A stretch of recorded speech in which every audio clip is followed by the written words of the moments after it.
Hi everyone, this is Chanel, I'm Anne Marie Gaidos.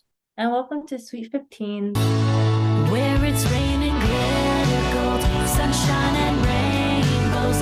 Yeah, there's a halo on everybody's head. Today we have with us Kathleen Fee, who is a rising country singer known for her single Glitter Gold. She wears many hats and is constantly manifesting her destiny. We welcome to the suite Kathleen Fee. Hello there. It's so nice to be in your suite. Thank you for having me. Yes, thank you for coming. Is there anything else that you would want to add so that listeners can know more about you? Sure. I have been writing and recording down in Nashville for the past year. Um, this is my first solo album. I've been in a band called Celtic Cross based out of New York City my whole life, with my siblings, my two brothers.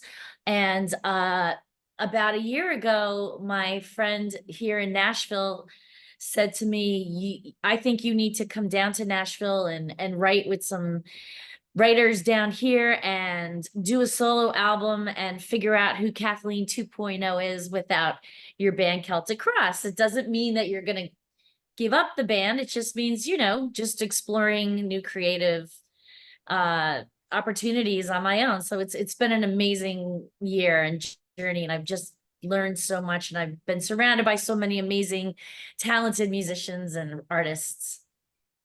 Amazing.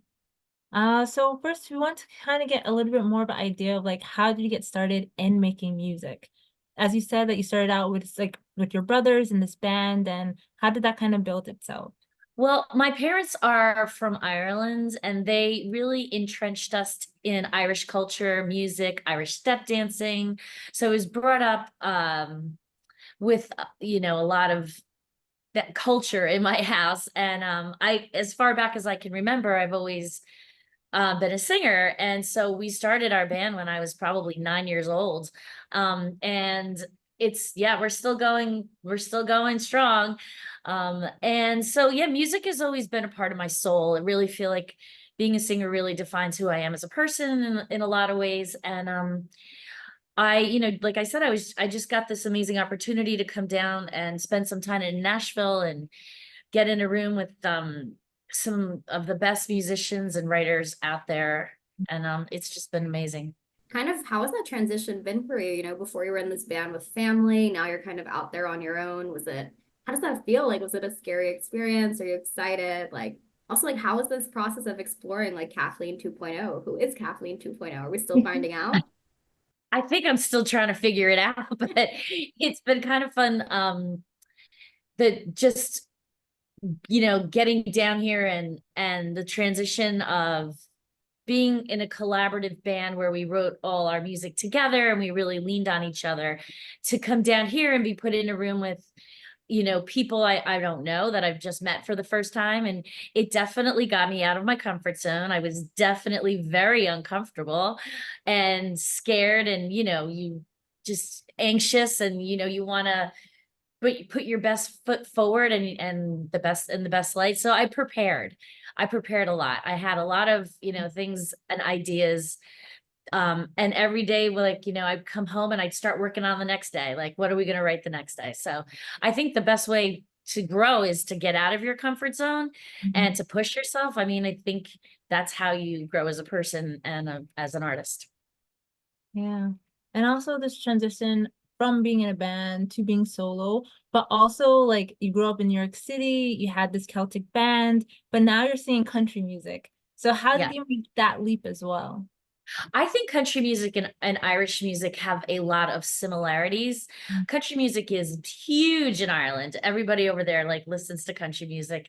I think country music and Irish music are similar because a lot of the songs it's like they're stories. Mhm. The themes are kind of similar, and some of the rhythms are a little similar in country music to Irish music. So I don't really feel like it was that much of a leap as far as, the type of music. Even with my band, like we'll do some covers, and I would do some covers, country songs, like, you know, some of my favorite artists, Kim Ritchie and Mary Chapin Carpenter and Sheryl Crow and Sean Colvin. So like I would throw in some of those like more indie, I would say 90s country into our set list here and there as well. Mhm. So I don't feel like it was that big of a transition. What was the inspiration behind your single Glitter Gold? We know you have a new single coming out in addition to that, but we want to hear more about this. We watched the music video. Like what is the story we're trying to tell there? Well, Glitter Gold, we were sitting around and we weren't even like writing at this point, like songwriting. We were talking about current events and the state of the world and the wars going on, and we were talking about COVID and mental illness and like anxiety and like all the things that have seemed to happen over the last couple years, or it's been elevated since COVID, I think. And so this song is about comparing yourself to other people, and like say like on social media you want to be like them, but you know everything is filtered, and I think we all put a lot of pressure on ourselves to live up to a standard, and Glitter Gold I think really tries to break it down. It just shows you that like we're all going through this struggle, that you're not alone. And so I love that song. That's my favorite. Because I just kind of feel like the message is really positive, like, you know, like you're not alone, you can get through this, and you know, we're all on our own journey, and we shouldn't compare ourselves to other people. Everyone's doing their thing, and so just, you know, live your best life. So that song is kind of deep. Now, Morning After the Night Before, Mhm. my friends would call it a banger. It's kind of like it's more upbeat. It's got a real fun, spunky spirit. It's about going out, a woman going out and owning her night and having her best night, and it's just more fun and upbeat, and it's just a fun spirit song. Oh, amazing. And I wanted to ask you more about what is the creative process behind the EP that you're gonna bring out? Because there's more songs that are coming up as well. So how do you tie the different songs together? Is there like a link, or is like each one something different that people should be expecting? I think I think The Morning After the Night Before is definitely more country. Like Mhm. I think Glitter Gold could be like more Americana vibe to it. But yeah, they're all like my babies, so I can't like, you know, I love them all, but they're all a little bit different. Mhm. And I'm going to be releasing The Morning After the Night Before on May 3rd. And yesterday we shot the video down here in Nashville, and that was so much fun. I'm so tired today. I feel like I like did a triathlon or something. But so that's coming out on May 3rd. So you guys can check that out. It'll be on all the streaming platforms. And then I will be releasing a third single on July 19th. Haven't decided on that one yet. Still working on that with the marketing people. But when I release the third song, I'll release the rest of the EP. So yeah, I'm so excited. July 19th will be like the third single, and then the rest of the tracks. So yeah, you got lots to look forward to this summer. For sure. We That got to was figure out like what the soundtrack of the summer is going to be. So who knows? Maybe The Morning After the Night Before, that's going to be the song we're listening to. I hope so. Get out there, share it. Well, it is just like a fun song about like just having a good night out. Like I picture this like you're walking down Broadway, like here in Nashville, and you're just Mhm. like don't know when to go home, and you might Yeah. pay for it in the morning. But that's tomorrow morning. Right now, I'm just gonna go out with my friends and my girls and have a good time. And that's kind of, it's just fun. I love it.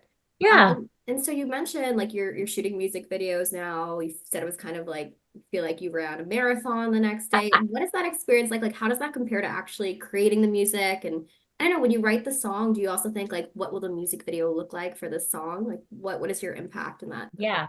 So definitely. So this was a fun one. I feel like this video is more cinematic than my last one. Like my friend Rachel is an amazing actress, and she was my like muse. Like I'm the singer on the stage, and she's like basically the girl that's going out and having the night, and I'm just like the singer in the band, which is perfect, you know.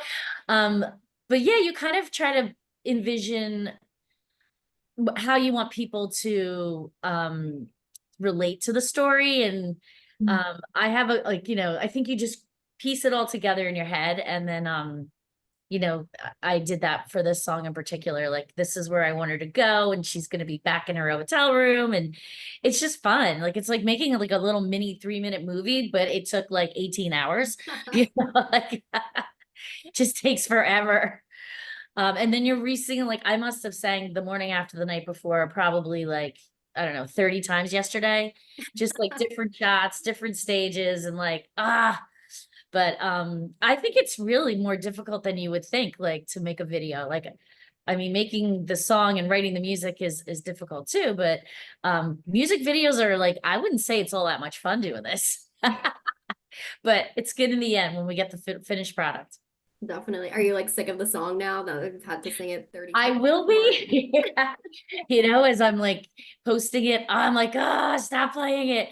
But for now, I'm like loving it, and I'm not tired of listening to it yet. Okay, good. That's a good Yeah. thing to be Mhm. feeling right now.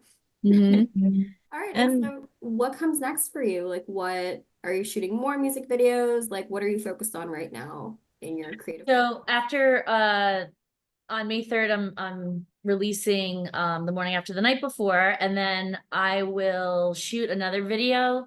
I'll do at least one more video for this EP, and then hopefully get a couple of live gigs organized for August and September. And I was able to record down here in Nashville with Chris Autry, Aaron Curry, Justin Weaver, Billy Justino, Robert Blair, and we recorded at Curb Studios, which was just such an amazing experience. Like, to be in a room with the level of talent down here in Nashville is something else. Like, I didn't even know the musicians in the band until we met that day in the recording studio, and they're just at a different level down here as far as talent goes. And it's it's just amazing to witness the pool of talent, and like to work with people that are just so great at their craft. So hopefully I'll get some of them on the road, and we'll do some shows, and that's my goal. so I was gonna ask, like, what has been the biggest difference between the communities of music in New York and in Nashville? I think both, are probably smaller. Like, the pool of Irish like musicians in New York is super tight. Like, we all know each other, and I think the same goes for here in Nashville. It's amazing, like how like everybody just kind of knows each other in different pools of musicians. And I think, I will say, like, I think the talent level down here is at a different level in every way. I think you're really like up against the very best, to try to get your word out and music out. But I think everyone's really nice too, and they're not like, even like writing with people that I just met for the first time. Everybody's really positive and really encouraging, and really allows you to open up and share your thoughts and ideas, and there's no bad ideas. And so yeah, I think it's been amazing. Yeah. And you talked about like really coming out of your comfort zone. Like, how have you been pushed as an artist within this new journey? Well, I just think coming up with ideas by myself, like when I was writing with Celtic Cross, we would brainstorm all together, and you could really like almost lean on each other um in the writing process. I think, down here I was in rooms with people that I just met for the first time. So you get a little bit like, you kind of have to get to know the person, because you have to open up when you're songwriting and share things. And so I think you just have to like, boom, you just have to just jump right into that, and just like act like you've known that person, and you're going to be best friends and share your good ideas. And that's how like all the songwriting happens. Mhm. Awesome. And do you have any advice for people that are kind of stepping into these uncomfortable situations in their lives, either as musicians or just, I don't know, as a woman kind of like entering a new field? Like, how do you take ownership and like having that seat at the table and like really feel that confidence in yourself kind of when you're just, on your own, you have to like push your ideas out there? Yeah, I think in order to grow, you have to get a little uncomfortable. I think if you're comfortable all the time, you're not moving in the right direction or you're not moving forward. I also like, I think the messaging glitter gold is what I would say to anybody who's about to start their journey. I would say, don't compare yourself to other people. Like, have your own self-confidence and, trust that you're on your own path, and just trust in yourself and believe in yourself. And I'm a really big believer in envisioning like success. Like when I want to have a good show, like I literally will put in my head, like, this is going to go so great. This is going to be a great performance or whatever it is. Like really visualize it and keep your thoughts positive, and be confident that like you are able and you have the ability to get to where, whatever it is, music or new jobs or whatever it is, but believe in yourself, because that's where it all starts from. Amazing. Yeah, amazing. And it's so funny that you come from New York, now you're in Nashville. They say if you can make it in New York, you can make it anywhere. So I'm just curious, like I don't know, what do you prefer? Do you like Nashville better, New York? Like where do you think it's harder to kind of like brand yourself, create your whole identity? I'm a New York girl. Okay. I love it down here. I love being down here, but New York is home. Like it's just, I love the city. I live out in Montauk, which is down out at the beach. And then I spend a lot of time here. So I'm really like, I do a trifecta The of best of both worlds. yeah, I have the best of both worlds. And yeah, I love being down here because I love like having the opportunities to network and songwrite. And there, I think the pool of talent down here is so great. So I love to have a little of this, but I gotta tell you, I love getting off that plane at LaGuardia and being back in New York. And then also, like, how do you stay authentic to who you are as Kathleen, even with this new expansion of like Kathleen 2.0? Mhm.